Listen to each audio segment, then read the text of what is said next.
name's Ed Piscor. I'm Jim Rugg. Jim, today we're going to be talking about a classic independent comic by Charles Burns, Black Hole. First, little business at hand.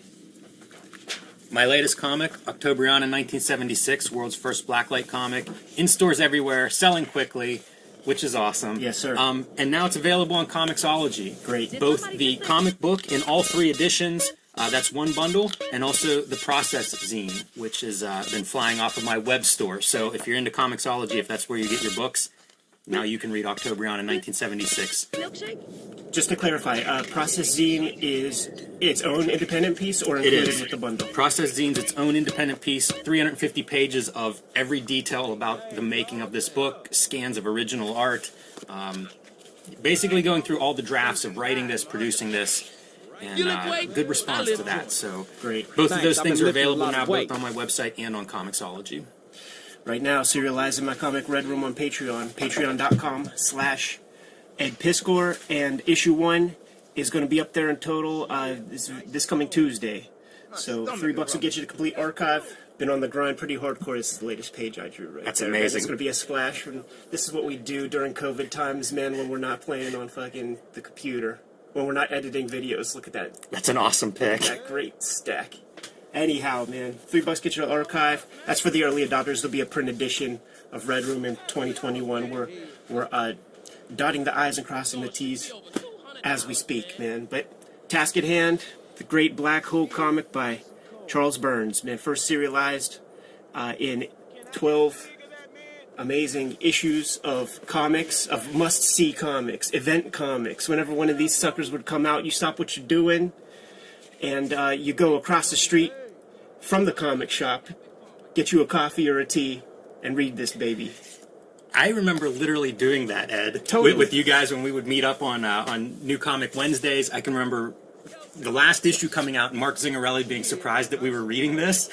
I guess we were too young for it or something in his mind. But this was one of the first black and white indie comics I got hold of. It started out at Kitchen Sink, and I was probably buying like Xenozoic Tales or something, through their catalog, through their mail order, and just whatever looked interesting. And so I picked up the first couple issues of this, and as we're going to see, no comic looks like this comic. No. I was trying to ink with brushes and stuff, and I got hold of this thing, and it completely warped my whole vision of what comics could look like. Like, this thing looked like it was coming out of a comic book machine, Disney and Bear, I had never seen anything like it. Fell in love with it. It's a horror comic. Yeah. We're here in, Halloween month. But that horror comic appealed to me. It felt like the movies that I was trying to find. It felt like the books I was trying to read. And there weren't a lot of great horror comics, new horror comics at the time. This stuff just really stood out and made a mark. Friendly dog. Girl, girl. Look at that great background we have. It's beautiful, man. This That's what comic is happens. beautiful on top of beautiful, and it's great from They the either get-go. got tired We're gonna of it opt to or look moved, through but keep it. the completed graphic novel because the glossy pages just don't lend well to our lighting situation, man. So it's like a matte finish, standard cut, almost archival newsprint on the graphic novel. We'll use that. Word on production. So that glossy paper, I think it's really great for inking because the ink doesn't bleed at all. It's Right. razor sharp. Yeah. However, it was a mistake. That was not what Charles Burns wanted, apparently. Oh, really? But once the first issue came back, he wanted the book to look consistent, so he stuck with it. And then when we get to the collected edition, he gets a chance to revamp that. And so picks a different paper. Whenever I did Street Angel, we called the art director of the Black Hole book, and we're like, what's the paper for this? Because that's the pinnacle. If you're trying to reproduce sharp black lines on paper, Black Hole is your Bible. Right.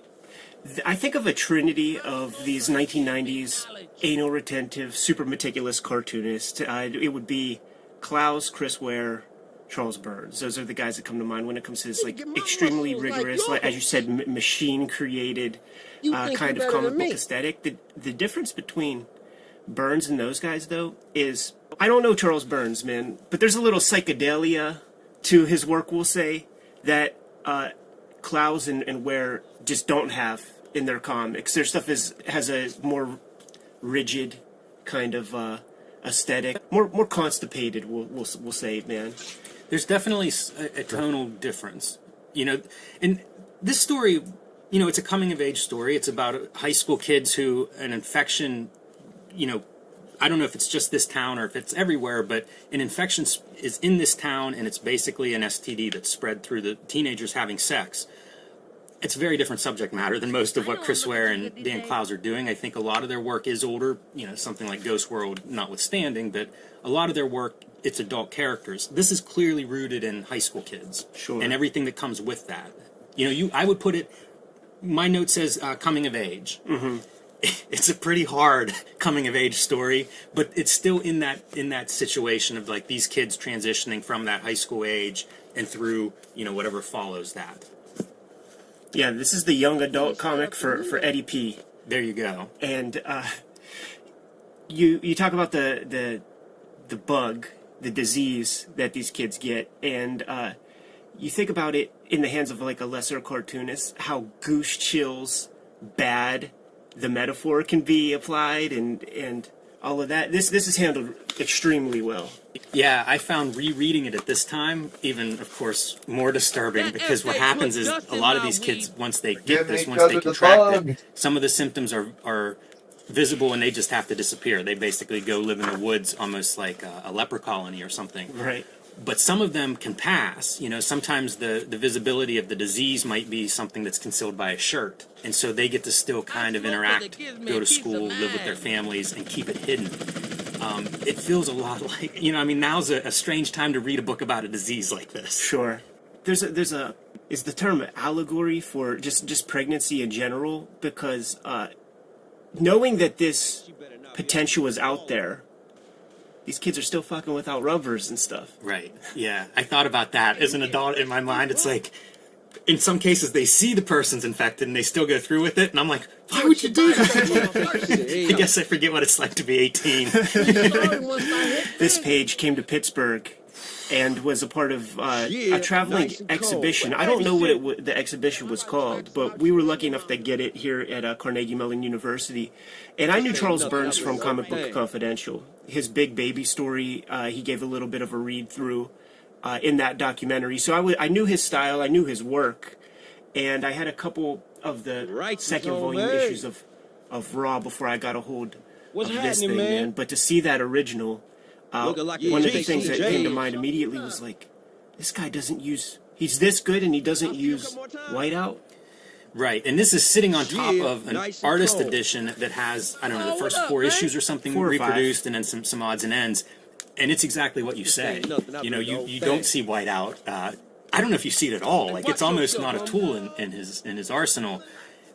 I had the same response. I saw those original pages in that show, and they killed me. They were flawless, where usually the reason you shrink the artwork down is to tighten it up. It looked perfect, full size. Yeah. And shouts to Susan Moore, Charles' partner, who does the great lettering in this comic that is totally congruent with the art style. Give me a dap. Yeah, I remembered the lettering as being a little more EC-like than it actually is, but it fits. It is perfect. Yeah, nice, confident, bold line. I wonder if they work in assembly line method, and the letterer is tasked with rolling panel borders as well. I wonder that too, because again, in the artist edition, you see it's all perfect.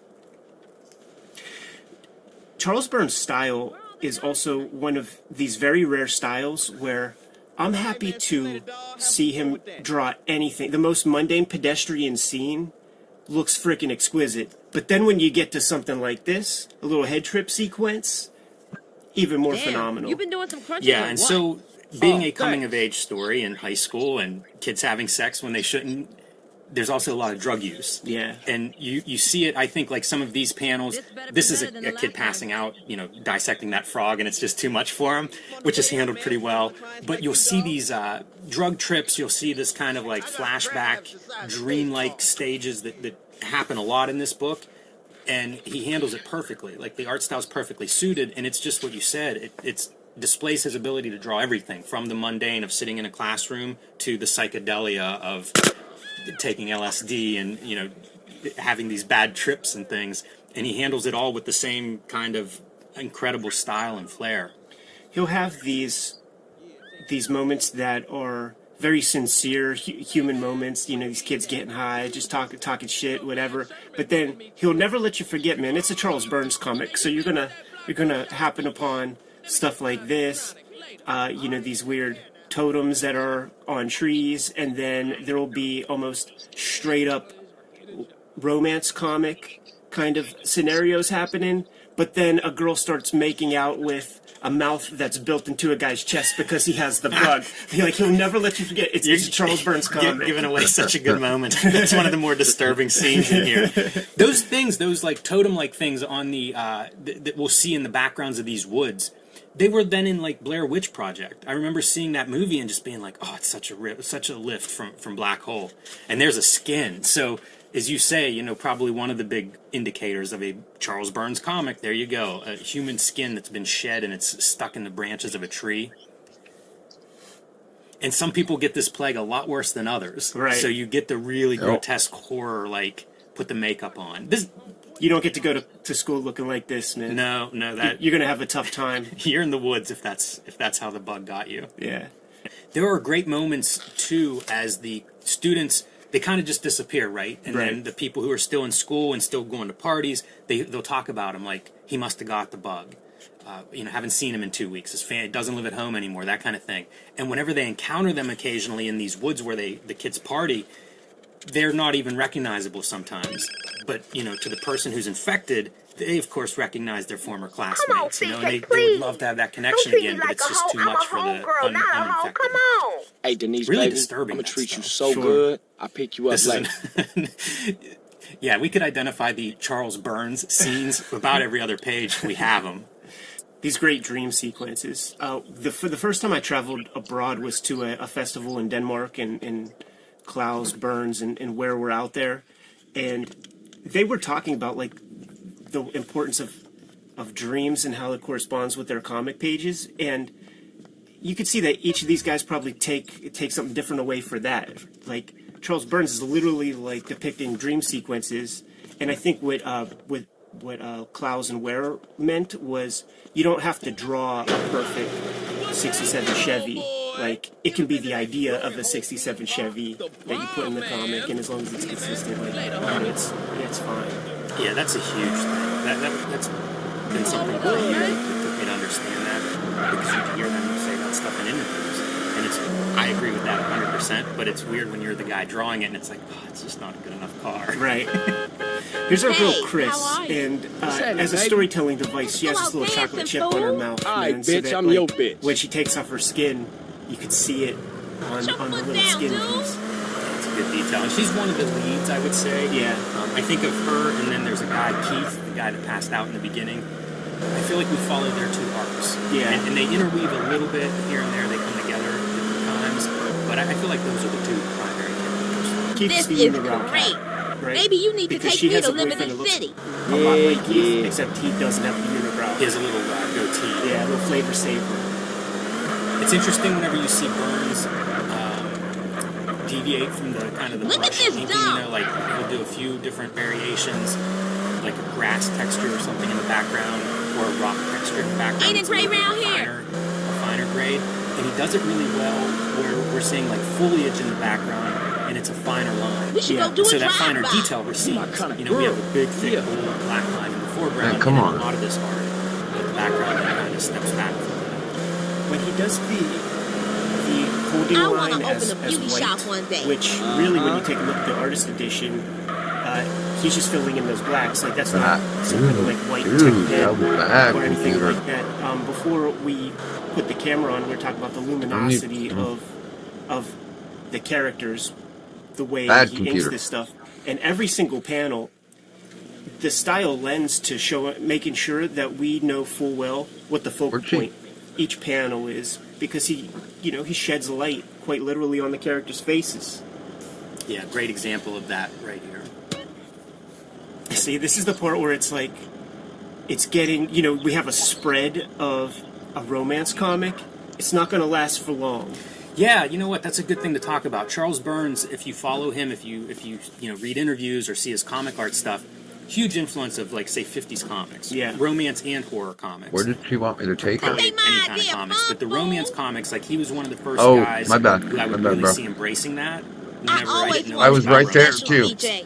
And you'll see it again and again in this comic. It's interesting what the ingredients are from that movie, because mid 90s, man, romance comics weren't, like I never saw them. Now, I think people have a greater appreciation, and some of them are reprinted. Back then, while we here, we should do a drive-by. Denise, you ain't like these abstractions. Yeah. And, this is a comic dealing with teenage sex, but it's tastefully done. It's not this isn't a porno comic. There aren't porno sections to this, and still, this is a kind of a heartbreaking sequence, man, because they're both giving into their biological urges. The dude has something to tell her. He wants to Dude, make I her can't. It's totally going in aware circles. I of can't even what's fucking get going my down camera with her. She says, straight, "I dude." know." And he takes that as, well, you heard the rumors as well, man.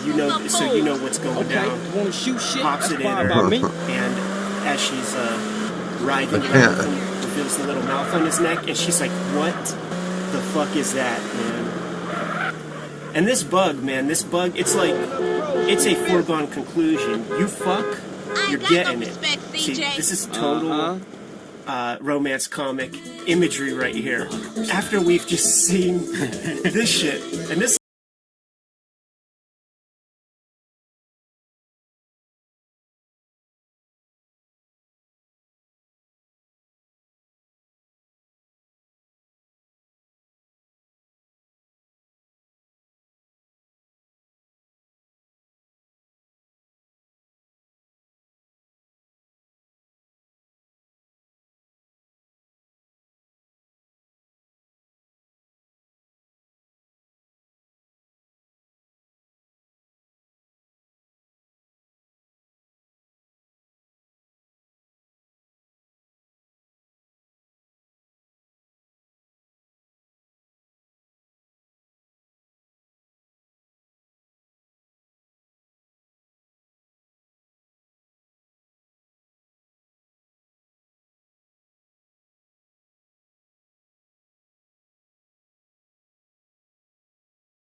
A great club. You better treat me with respect, fool. I'm listening. To our terror tale. Look, that's almost like Rick Griffin or something right there.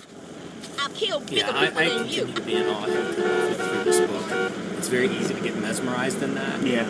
And, I mentioned him having these few ingredients that he goes back to again and again, and you see it in the repetition of faces, the scales, and things like that. There was a manga, Dragonhead, and the first time I flipped through it before I read it, and it was the same deal where, like, certain faces and sizes would repeat, so it was almost this pattern of, like, recurring imagery. I get that out of Black Hole. As you're flipping through, like, you'll see these kind of, like, a handful of, sizes, scales of these faces, three-quarter views of these faces. It just becomes this very repetitive, almost filmic experience going through it. He'll do this other thing. Hands are a big thing. We see a lot of really well-drawn hands.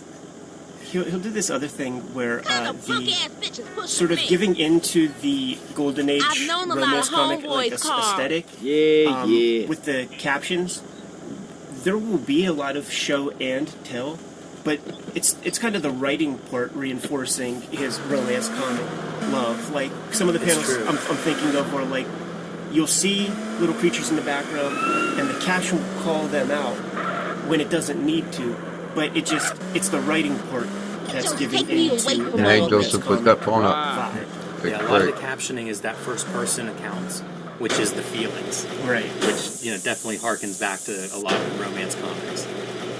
This is great. They're going to get drugs, so think of this as There she very is. typical 70s You feel a little better? house, blacklight posters, dark inside during the day. This whole art, like whenever I got into doing like blacklight posters, No, it's this too is the late guy to go to school. because it has that luminous. I know. quality. You ready for a snack, though? For the other colors to pop. I'm sorry, dang, that makes me sad. It No really nails bummer. that vibe in my mind. Like, when Yeah. I think of Better blacklight treat me posters, good. it's this book. You don't get to Hold on. reach this kind of drawing ability if you don't Yep. freaking draw a whole lot, and do a lot of practice, man. So the setting the story in the 70s makes perfect sense, because I think about just personally, my knowledge of pop culture Hey, Bob, ends come in here, about please. 1994, because I invested everything into this. You know what I'm saying? Interesting, right? And when you have, like, you can see it now with when you have like middle-aged people making young adult comics and they're trying to be contemporary, it rings false. It's like when Kirby was doing Jimmy Olsen and he's like using hippie words and stuff. It rings false because What do you think? you're lying. You've been indoors. pretty You've good? been drawing. You've been living in your own world, and time has ceased outside. You're seeing kids with pants around their ass, and it's like Blade right. Runner or something, man. So it makes perfect sense to keep the time. This in is the a big 70s. story All right, moment. So bitch, this let's is roll. Eliza, who's going to become romantic interest for Keith. The other lead in the comic. And I feel like that's a pretty good intro moment of him seeing her and reacting. I think he's high at this point, and going to get beer or whatever, and runs into her in the drug dealer kitchen. Right. And it's great. It's very effective. You see his shock, and of course, is being high. He's even more like open to that weirdness. And then this is what you see: is a half-naked girl that has a tail. It's a perfect thread too, because it's that classic thing of like, can't be with the one you love, so love the one you're with, kind of thing. Because Keith is digging on Chris. Like, he would very much rather be with her, but he'll settle for the girl with the tail. Some nice characterization as she covers up and does like a little fun dance there. Right. Very playful. Yeah. Burns is cool because, like, she's super attractive, except for like this one little quirk of a tail. He does stuff that surprises me, because this kind of absolutely mechanical, precision in art, I would expect it to be stiff. Right. And somehow it's not stiff at all. Like, there's a lot of life in his characters. When he does these straight edges, do you think that he's using the orange rapidograph? I assume. This is such a great sequence. Like, he's following her to her bedroom, and he sees the tail wagging, and he's like, I'm starting to get hard. Keeping up that Burns weirdness, man.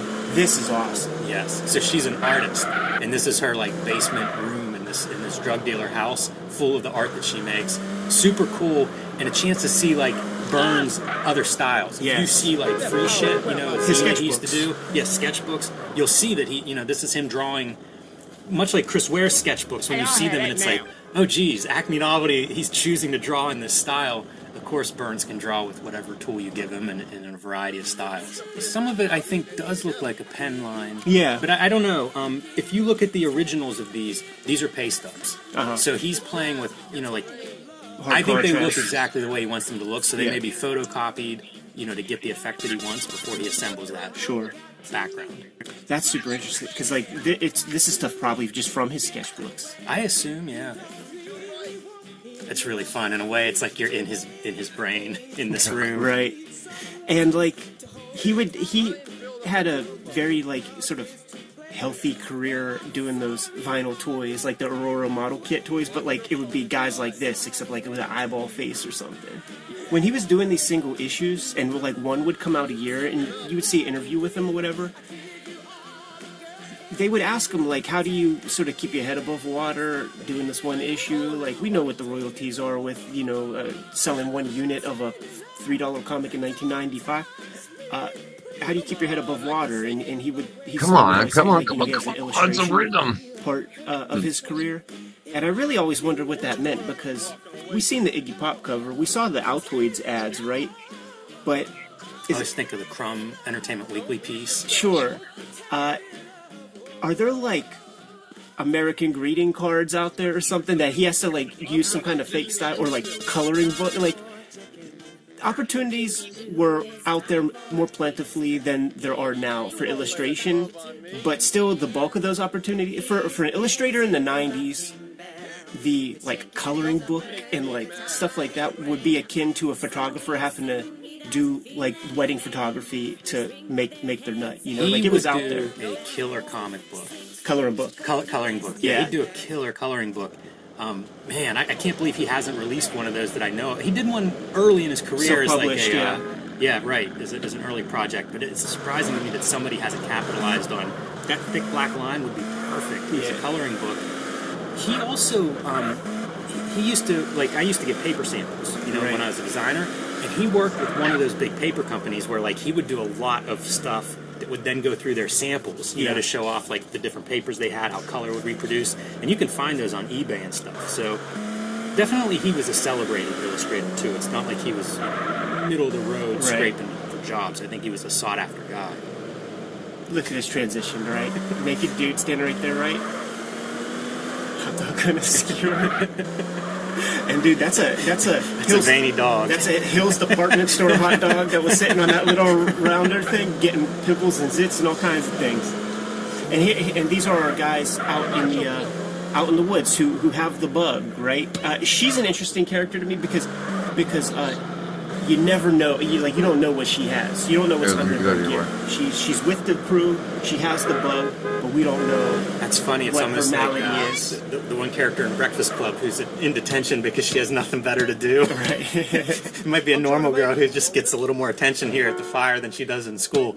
Speaking of the fire and lighting, like look at how well lit those faces are, based on the idea of they're being lit by this fire.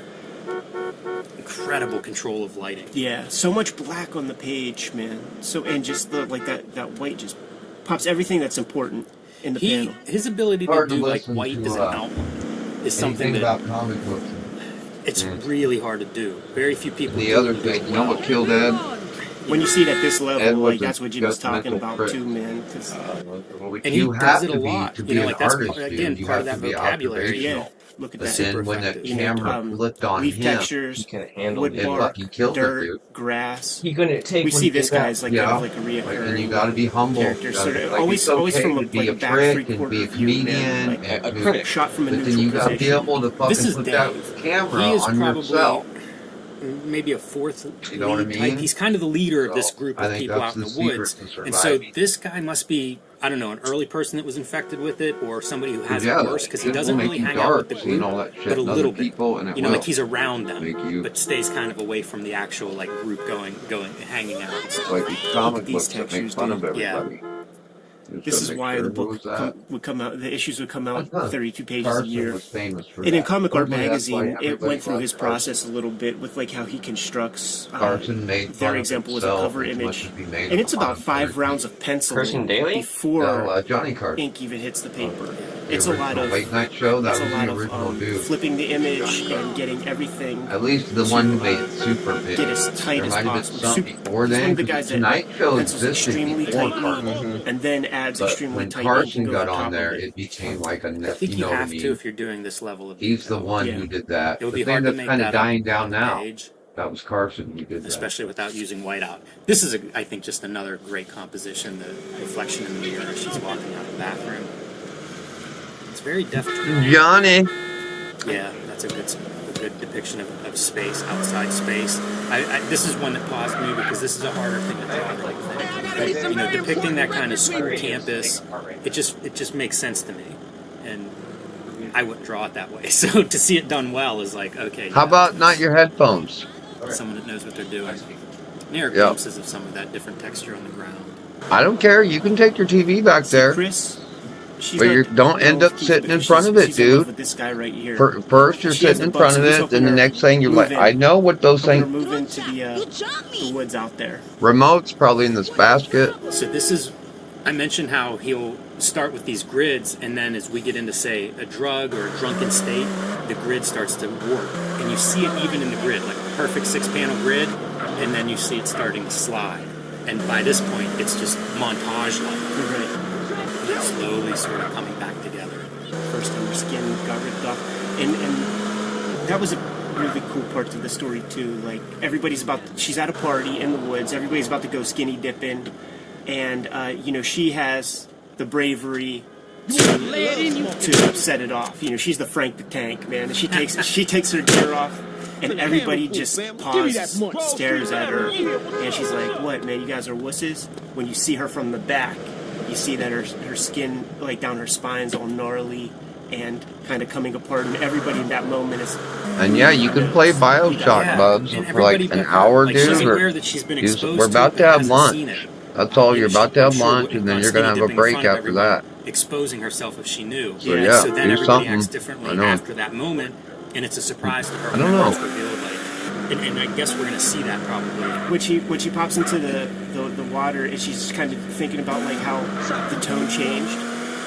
She just thinks that maybe she has like a little stain on her drawers, and everybody sees that shit. I think we're coming to the quintessential Charles Burns romance comic spread. Should I turn the page, Jimmy? You should, but it's great writing. Like that idea that she's exposed before she even knows. It's pretty good writing for the team. Yeah, but let's get back to her making out with his little neck mouth. And it freaks him out? yeah, because he's never had anybody do that. It's another one of those great moments. I think a great writing moment. It's really smart, and it's sort of. It's a way to visually illustrate that idea of like early sexual contact and that experience of like being overwhelmed or whatever. He's like, whoa, this is weird. This is a cool issue. This is called Window Pane, which is the name of the LSD they're taking. Yeah. And so this whole chapter is these buddies, Keith and his buddies, taking acid and having this trip. And I mean, in the middle of this book, it's the perfect recipe for a bad trip. Right. Also, by the way, it's that. What is that? The use of the circle template, like that's Burns being able to use that ink compass. When we have the circular panels like that, that's the ink compass. That's a hard freaking thing to use, man. You have to have a very clean rapidograph to use that. Panels of characters watching TV and lit by the television. One of the tropes, I think, in a lot of the Burns comics is TV. We talk about 50s comics, 50s television, probably easily. There it is, man. He's starting to feel it. Took that acid a couple pages ago, but it's starting to kick in. Yeah, window shopping down the sidewalk and just being overwhelmed by the displays. Use of the page panel layouts and even the lettering to just accentuate that. Great character design. Now, Jimmy, okay. People come to our videos. They know spoilers Good about girl. them. They know we're going to be looking at every page. So can we blow the spot? Because for later. You like want your sandwich? Of the You want your comic, PBJ? and the thing about the character design. Hold on. And Burns will play it up more as we see him later. But part of his disease. Okay. If you're hungry for lunch, we'll do it. Yeah, you can eat your whole lunch. Hold on. Brow that makes him look Let me get to my safe house. Innocent. I'm coming. I got to put down and a towel when you for see you. that he's the villain. Let me get into my house. It's like cognitive dissonance to me in a way. That's interesting. I thought we were going Bluey. to go the other way Bluey. because his mouth is so deformed. There you go. Like he's monstrous. He's monstrous, but like, watch when we You're right. see his No, brow. I agree with that part. Yeah. This is another thing about like, see, they'll revisit like the coastline, and this is Burns' gravel texture in like say 1997 or something. Watch when we get to the end of the story and see what he does with that brush. See, keep all of this in mind. Also note as you're watching at home how little black there is on this page, relatively speaking. It's a daylight scene and it feels like daylight. The water's so hard. See my jalapenos drying out? Transition back into night. Hey, look. Oh yeah, that's right, man. The mouth, like when he goes to sleep, that little mouth Change wakes color. up. Oh, shoot. Such They're a red creepy now. design. Yeah. No, I don't know.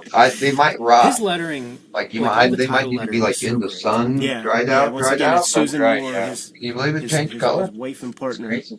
Do you think And she we'll does the see. title lettering? Because it's integrated with Yeah, the no, brush. he's turning I into think, a Chipotle. I think she has something to do with it. And again, I guess they could have different names once you dry This them. is I one of didn't those know crazy that. things too. Like when you take a look at it, And I think a Chipotle is a dried Frank Miller is jalapeno. going to use white paint Yeah. to do all But they're that. different. He's drawing All of these little tree branches, and then See? color in the black on the inside. You see it in the artist edition. Evan might not. It feels That might like be a he's red drawing it pepper and seeing dried. it. Might be a And- chili. and it looks Yeah, I don't perfect. know. It Yeah, they reminds have me a of like the different name, Hellboy but and they dried. Hell artist edition, where like there's something about the size, like when you see that original art size, where it's like it's a complete satisfying piece. Yeah. You know, it's shrunk down and reproduced here for us, but that original piece, like he has to be just. That's an artist's response, you know.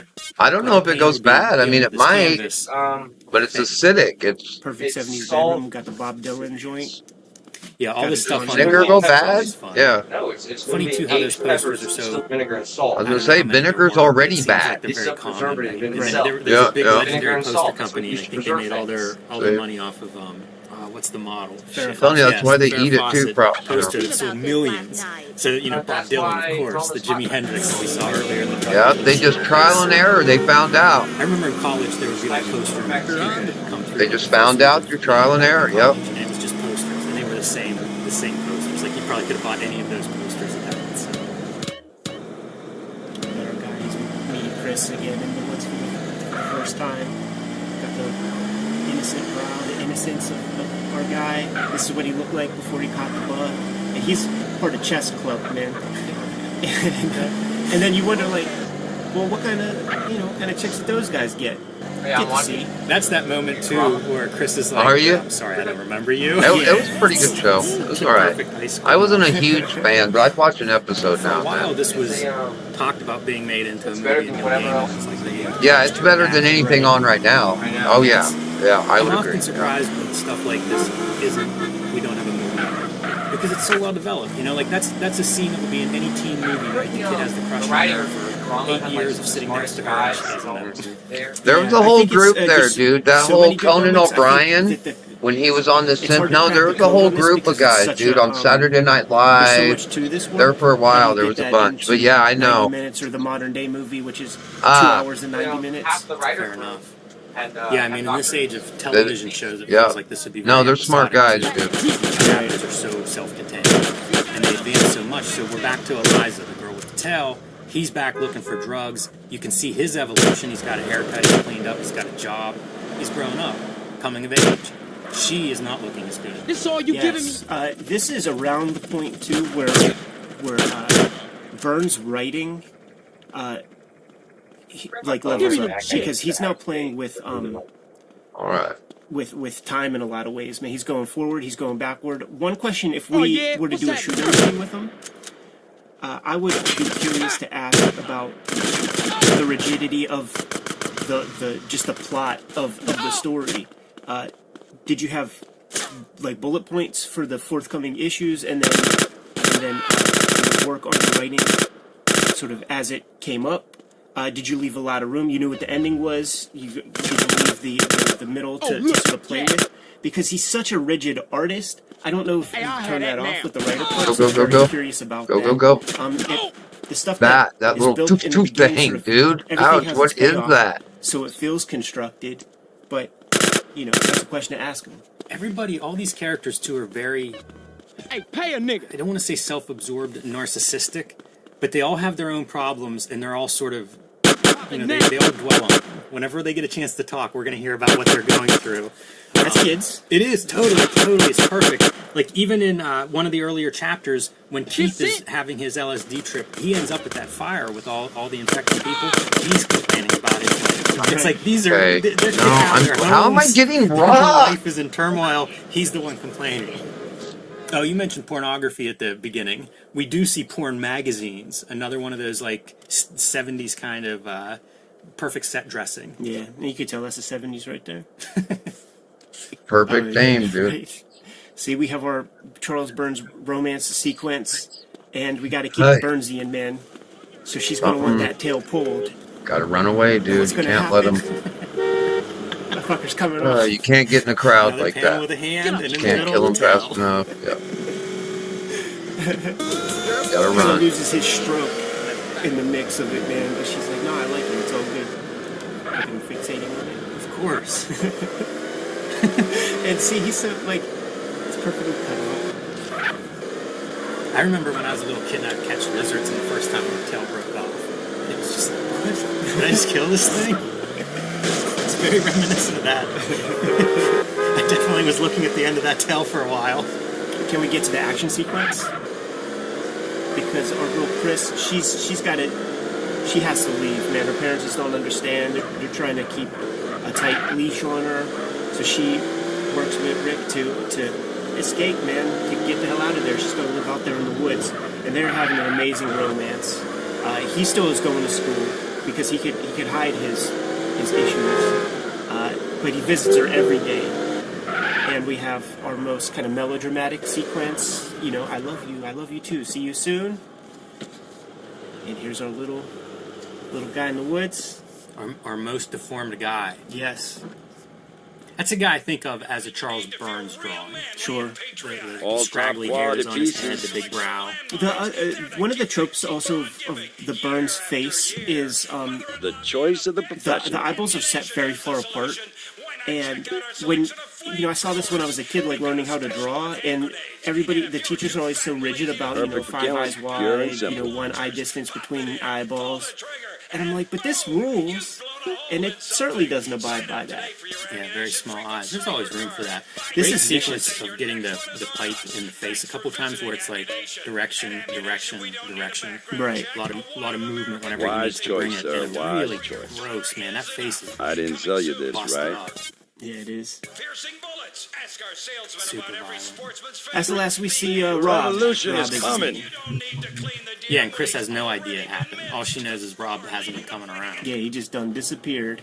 So, of course, she's going to descend into depression, loneliness, isolation, not running out of food and supplies, dirty. But Keith will save the day. This is Keith full on simp mode, right? Like he's got access to a house, and he hooks her up. Yeah, he's house sitting for family friends. Yeah. Makes her sandwiches with the crusts cut off. I remember in school, this one dude was gaming on a girl, man, and he was talking to her. He's like, "Take your sip." He's like, "What kind of lunch meat you like?" They were gonna go to picnic, Jimmy. That's the funniest pickup line. What kind of lunch meat you like? Oh yeah, that's right. She the gun is important, and she stole it from her stepdad or something like that, man. Just in case, a little equalizer. She's staying out there in the woods, and they're finding hands and legs all over the place, man. She ain't gonna be caught slipping. This is another chapter that I think really showcases his writing ability. Mm-hmm. It's so easy to think like Charles Burns, great illustrator, amazing artist, but this book is really well written. It is. And in this moment, All right, I'm gonna go cry. I don't think I'm spoiling anything or stepping on anything. But essentially, this house, his plans for, I don't know, seducing Chris or at least maybe reconnecting with her, go awry quickly. He's going to work during the days and stuff, and then when he comes back, it's like everybody's there. Yeah. Everybody from the fire circle Hey, has been in baby. this house, and it quickly just falls apart and goes wrong. Doesn't that look like a guy who would buy underage people beers? That guy's great. He feels like a supporting character in Big Lebowski, where it's like, you could spin off, let's follow him, see where he's going. I called this top. But it made me really mad, like, wow, this Chris character's terrible, Right. was my takeaway. She kind of disappears, she, flakes out, doesn't reciprocate at all, withdraws more into herself, or at least that's what you're led to believe. And then we're going to see what actually happens over the course of maybe, 2 issues or something, because there's a lot more to the story than what we see from Keith's point of view. And that's great, man. It's amazing storytelling, because I know my feelings towards this character change and change again. So, well done storyteller. I just saw Jackie Brown rewatch it for the first time in a long time, and Sam Jackson goes to his one girl's crib, man, to sort of hide out, and he's like, "How do you live like this? That's some repugnant shit." and that's what I think when I see that. And also the everybody I was friends with through like maybe 5 years of my life, that college, post-college, all the dudes, that's what their places all look like. Sure. And cars. Yes. If the crib looks like that, the car looks like that. Yeah, so this is him back in the house he's supposed to be watching, and it is turning into that. Buscemi would play this guy. Yeah, they have the heat turned up. They stink. Just complete every flat surface covered in garbage. And whatever that is right there. Right? I was going to ask you what that is. I think somebody's shitting in buckets. It's a bad sign. He's out in the garage smoking joints before work. Boy, these people are going to come home and be mad. Yeah, I think Real so. mad. Makes you not want to have anybody house sitting. Who wants to anyhow, right? This reminds me early, we see like the sun setting, and then it becomes like there's weird rays coming off of it. It's pretty abstract. I pointed it out at the time, but this is the sperms going into the egg. It's exactly the same visual. Yeah. And now he's reconnected with Eliza. Yeah, She the sees tail him at work, and she looks good. She got out of the drug dealer's house. She's kind of looking healthy, eating better. As a very abusive household she was living in. Yeah, she got her face rocked on at one of the parties. A lot worse than that happened. Yeah. Comes home, massacre. Massacre, as Ramones say. Yes. Much worse than a mess, a bunch of dead bodies. Yeah. Look at that, man. Even has the powder burns. That's a close gunshot. Yeah, he walked right up and did it. Close up of the black hole. There's that texture on your chicken leg. Yeah, for sure. And look at these, like, mathematic bricks, totally measured out. Everyone's the same size. They are, but then when you get to the writing on the chalkboard, it's much more organic, like a human hand behind it. Yeah. He's subtle with this kind of like the warm elements. It's very subtle where those are at, but they are part of that tool set that he's using. That's true. You see the concerned brow? Trying to buy a bucket of chicken. Just getting dissed. Get the fuck out of here, you piece of shit, blah, blah, blah. And you have sympathy for him. Like, when you talk about, like, the ebbs and flows of how you feel about a character, you're on this dude's side. Yeah, it's good. Again, good setup, because it's a couple of, a page worth of him taking abuse from the normal kid behind him in line. All right.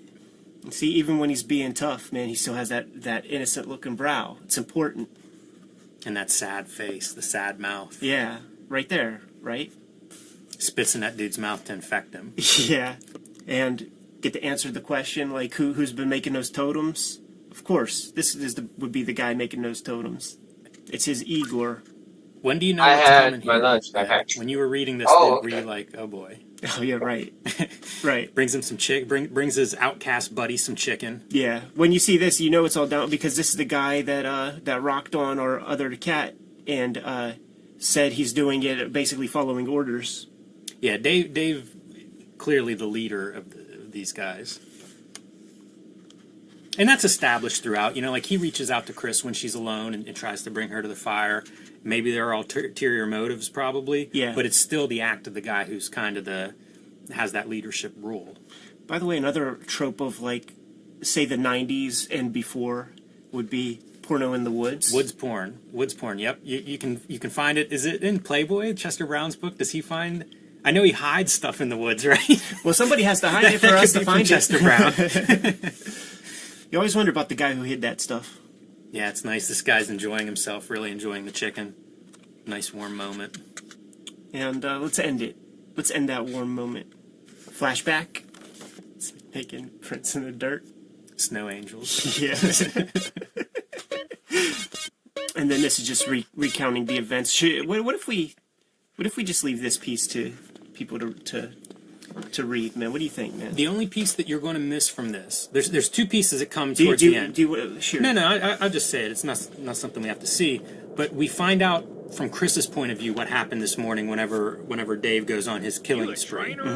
And what happened is she realizes that he has the gun. Right. It was missing when her campsite was ransacked. Pretty good. And she sees it with him.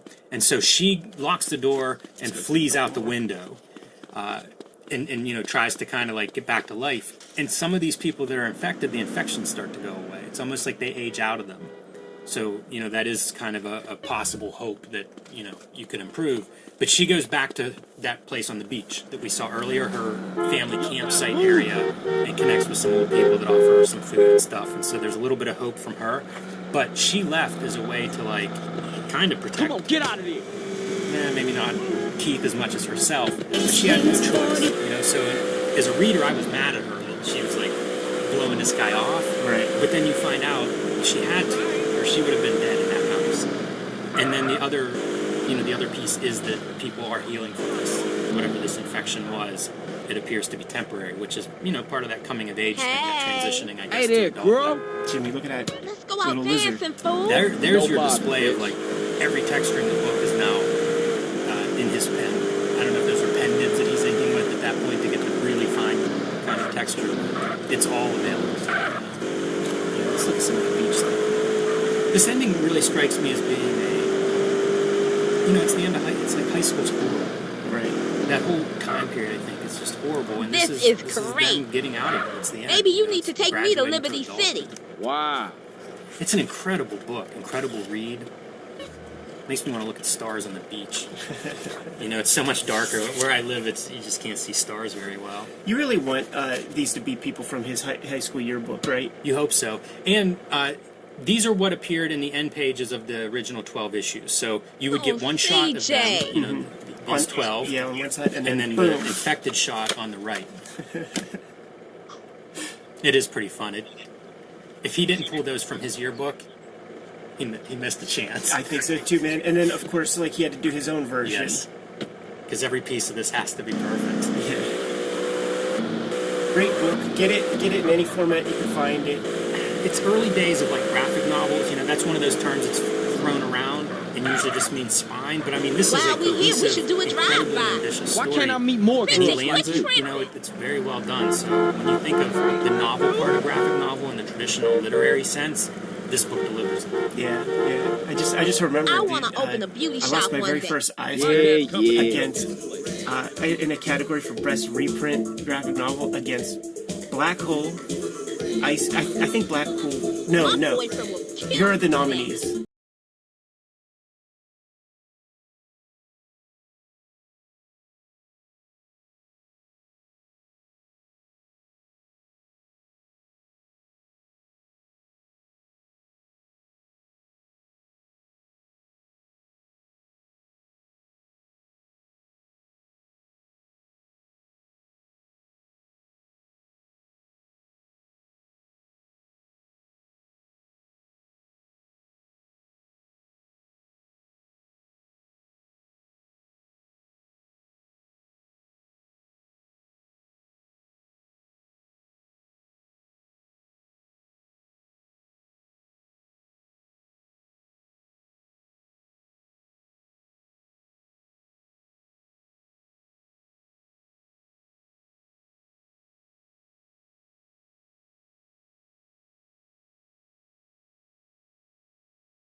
Isn't that a great club? His I've Jack and known Night a just lot looks of different than homeboys everyone cars. else's, right? I'm listening. Honest. But it's also that synthesis of comic book history. You know what I mean? Like the feathered line has always been there. It's just he's perfected it. When I first saw his ink line, it was the ink line that I wished Charles Paris really had with Dick Sprang, because it wasn't as tight as this. It's pretty tight. It was still fairly wobbly and loose compared to this. By the way, who's referencing Charles Paris and Dick Sprang for inking reference? This one is different because there's a Snickers wrapper. Like somebody went through this era. Yeah, this is the one that we all remember, man. Yeah, there's even. You want to have some coffee? Chicken bone. And this is throwaway. You know, like these are end pages that aren't even reprinted. Right. Unbelievable. Great book. So happy to revisit it. First Charles Burns on the Cartoonist Kayfabe channel in almost 2 years of producing this YouTube. We had to right a previous wrong, and what better time to talk about Black Hole than during October in the midst of COVID. It's a great book to read right now. Weirdly. Or not, depending on where your mind is. Fair enough. Kayfabers, like, follow, subscribe to the YouTube channel. Hit the bell, will notify you when new vids are available. October Beyond is in stores now on Comixology as well, so get it in whatever flavor you like. If you see the person, you gotta scoop it up because it's gonna be worth $700 this time next year. Patreon.com/EdPisscore. I'm serializing my Red Room comics for the early adopters. $3 will get you the complete archive.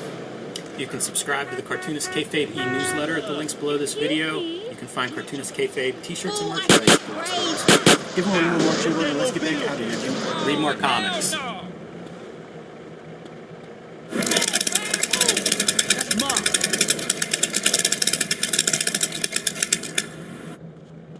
I did want to talk about this other thing because I didn't even realize it because I just don't spend any time looking into what YouTube is offering, but our friend Dave Jones did a video this week about a new kind of AI slop, AI shorts hell. It was EEV Blab 133. YouTube just self-destructed.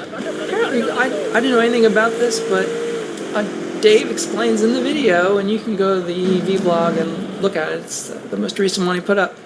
But apparently, YouTube is now offering self-generated AI slop. So YouTube is now feeding itself AI slop with tools that it is built into the YouTube platform that anyone on YouTube can create a short with the YouTube Google AI, create the short, upload it, and make it public, slop on demand, and so this promises to double, triple, quadruple the amount of shorts content on YouTube, and so I imagine by sheer statistical probability that within months, almost all of the content on YouTube will be AI slop. I mean, there's over 1 billion users on YouTube. If even a portion of them use this tool even once, it's going to mean probably doubling or tripling the content on the platform. That's what YouTube is looking for, and it's all gonna be slop. I mean, is this the end of YouTube? God, what am I gonna do? There's no bottom to this. There's no end to this. Oh my God, this is so bad. Last week, all I did was rant about the fact that I don't know what the hell I'm going to do when all this falls apart, and it's just the idea that the platforms themselves are doing everything that they can within their power to make it freaking happen. I mean, basically, the people who are running YouTube, the administrators of YouTube, they're setting in motion all the tools to eliminate people off of the platform, to eliminate human-made content in favor of AI-generated content, because the stockholders said, well, content is going to get us revenue. Content gives us ads. We need more content. Well, how can we double, triple, quadruple? How can we just build infinite content? Well, make it self-perpetuating. Make it so that the AI makes slop infinitely. It's paperclips. It's the paperclips. YouTube told the AI to make videos, and so YouTube is going to make videos until everything in the world is made of YouTube videos made by AI. Come on, man. Everything gets made into paperclips. And it's tortoises all the way down. Bright new Start a future. gang war at Brave 10 new o'clock in world. the morning, bro. You Ain't earned working this. out. Keep up. But, yeah, new reality. With all these changes going at AI speed, Come on, man. how are keep any up. of us gonna stay on top? How do you, as a mere mortal human, making content the old-fashioned slow way by actually having to record it and edit it and talk to the camera with me generating sound machine. How does one stay employed? How does one stay relevant? Maybe one does not. We'll just have to see. Maybe next year humans will be so 20th century on YouTube. Maybe AI slop will get so pervasive and get to be so realistic that the majority of people simply won't want to watch anything else. It's like the Matrix quandary. That reality becomes so petty and dull and gray that no one wants to be reminded of reality, and the only thing that they will watch is slop. Like The Stuff. Remember that movie, The Stuff? I remember that movie, The Stuff. That was a cable thing. That was before Trauma and everything. But that was a B movie, The Stuff, about this mysterious stuff that ended up, being packaged as yogurt and ice cream and everything, but it's actually an alien organism, and you eat it and it's delicious, but then it eats you from the inside out. It was like The Blob meets Ben and Jerry's. We interrupt this presentation with the following urgent message regarding The Stuff. If you see it in stores, call the police. If you have it in your home, don't touch it. Get out. It is addictive and destructive. It can overcome your mind and take over your body. Okay. And nothing can stop it. You've actually seen people devoured by the stuff. Tonight, America is in grave danger. The Stuff. You have been warned. Get your fat ass up, stay close. I will not, Mark's Tech Channel, I will not be making AI slop. I will not be making AI slop. That is one thing that's just never going to happen. The line has already been crossed. I am never ever freaking going to do AI slop. I've got so many people bugging me, emailing me and stuff. Oh, Fran, you got to use my AI music generator. Oh, I've got AI tools that I've invented that'll help you quadruple, 10 times, 1,000 times your audience. Oh, yes. I mean, everyone will go down that path, and I have a feeling that even big channels, even careful, like big successful every channels, time they're going to be diving into you AI slop. And that's why I said it's the stuff. It's going to be the stuff. Like literally, the whole world is going to be taken over by slop. The whole world will be slop. YouTube will be slop. Watch the car. Watch that car. On top of all this is the cherry on top. Okay. I was talking about the shit Sunday. I didn't want that. This is the cherry on top. It knows YouTube announced kind of quietly in the newsfeed, they put these little panels. Fans can get you discovered. In addition to liking, viewers can now hype your videos from the last 7 days, giving it points, which may help it land on a new leaderboard with other top videos. Your community can help fuel your success. Send them duckets over here. Yeah, I have no freaking idea what that means. I looked at one of my videos. I didn't see any button to click hype or to hype it. I don't know how you hype a video. I guess you can't hype a video that's in your own channel, which would make sense. So I have yet to go to someone else's video and look about how I can hype it. But apparently all of you watching, you can hype my videos. So now it's got to be subscribe, like, click the bell, hype this video. Now it's added to the Christmas tree of crap. Hype my video, subscribe, click the bell, like. Now you gotta hype it?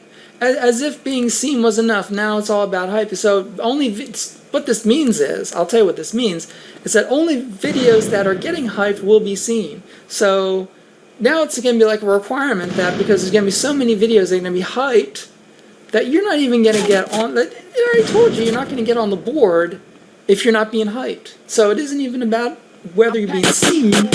If your video is not hyped and seen and liked and bell clicked and blah blah blah, that you're just it's not even going to be shown. So oh my god, it's like how much shittier can this shitbox get?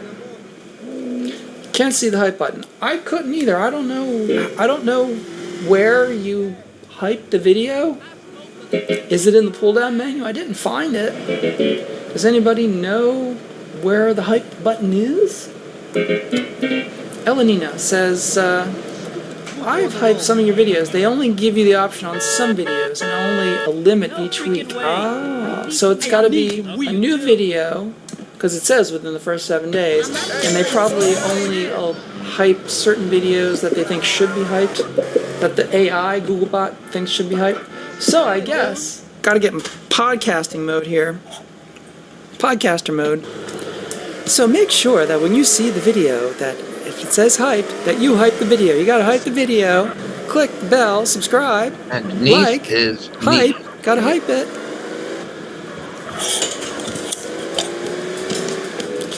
Yes, Rob J is right. Hate is selling right now. And how? That's what I talked about last week. It was in one of my videos that I made about last week's rant. That yeah, othering people, you know, screaming about them and blaming them and saying all kinds of crap about them. That's really king content right now, especially coming out of the US and Europe. But yeah, it's just, oh my god. I don't have much faith in the near future. And then jazz hands, yes. Add jazz hands to the hype. Yes. What could make it more ridiculous than hyping and jazz hands?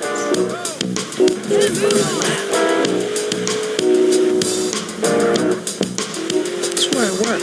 Dude, what is she? First, shoot my tire out.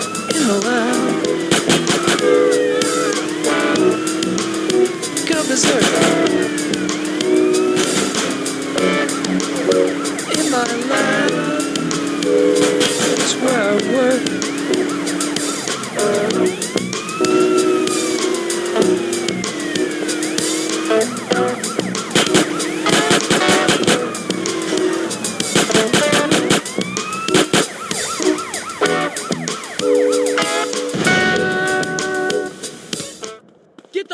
You know, about a couple months ago I made a video where I talked about the dead internet theory, and in it I played a clip from Metal Gear Solid 2. But the dead internet theory is not really so much of a theory as it is actually a statement of fact.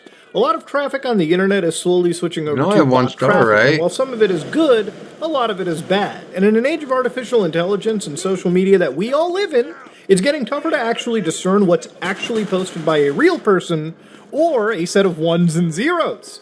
So, ladies and gentlemen, the information we consume is naturally as large. It's hard to discern if the information we consume is naturally as large as we perceive, or is actually pushed artificially by corporate algorithms, shaping what we actually want to believe.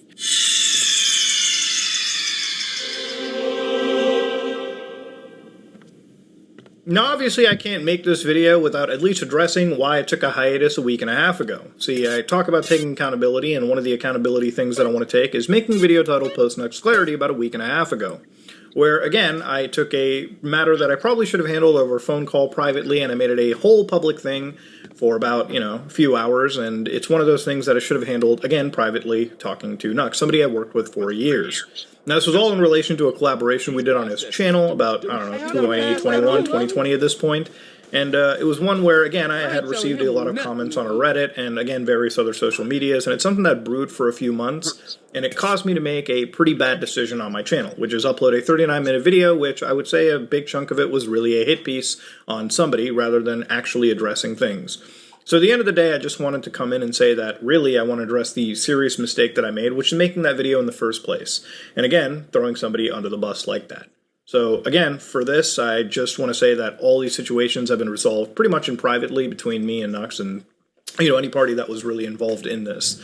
And since then, I've taken time off, clearly, and I've talked to a lot of, big industry friends here, like people in this game, people in YouTube, and it was really just that caused me to really have some self-reflection instead of crashing out in public and constantly making videos in a period of serious distress. Not that that discounts, clearly, the mistake that I made.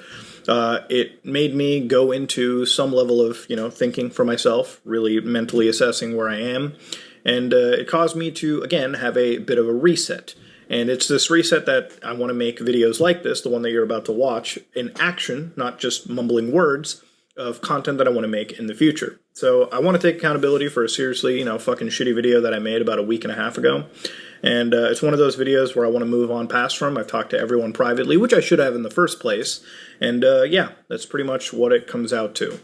So ultimately, things have pretty much been resolved, and I don't really think that there's any point addressing this going on into the future. For the people that, have basically not wanting to watch me because of it, I hope I can earn that view back. For the people that want to give me a second chance, I really appreciate it, and I want this video to be an example of the kind of stuff that I want to make going into the future. I read a lot of comments from people diehard in the community, people who want more deep web stuff. Maybe make it a weekly thing, which I've been saying for months now, but obviously when you get caught up in like the whole content drama mill, you do get lost in the sauce. So I want to bring that back weekly, maybe not this week because, this video just came out.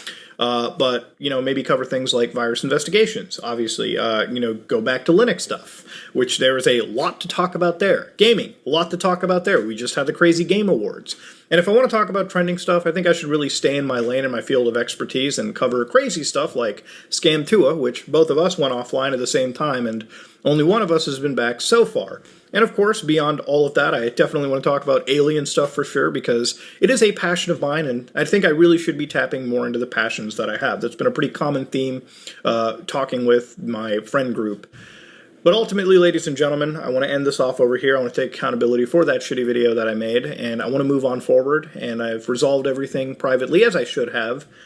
And ultimately, at the end of the day, I want to get back to content that I think ultimately provides more positivity in the world, rather than regurgitating negative, pointless, meaningless drama, which does well in the short term, but is not good for your channel going forward. And yeah, I just want to take this time to, again, apologize to my community, take accountability, and make content that, realistically, a lot of the people that watch me for the longest time have been around for, that have basically been starving.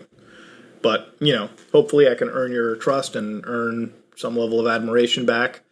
If not, that's cool. If so, awesome. But that being said, let's get to Metal Gear Solid 2 and how the internet died. Even going beyond what's real and what isn't in terms of virality, it's hard nowadays to witness things like an election cycle and even believe what is real or what isn't real. A country could vote one way and social media would have you believe it would be the exact opposite if all you spent was scrolling through feeds. With more bad traffic and bot traffic growing on the internet as every single day passes, less humans are utilizing what appears to be an internet that's not only slowly dying, but one where even considering what's real and what isn't is actually a question. What's true? Are there many truths? Or is everything we consume an actual lie? What's human and what isn't?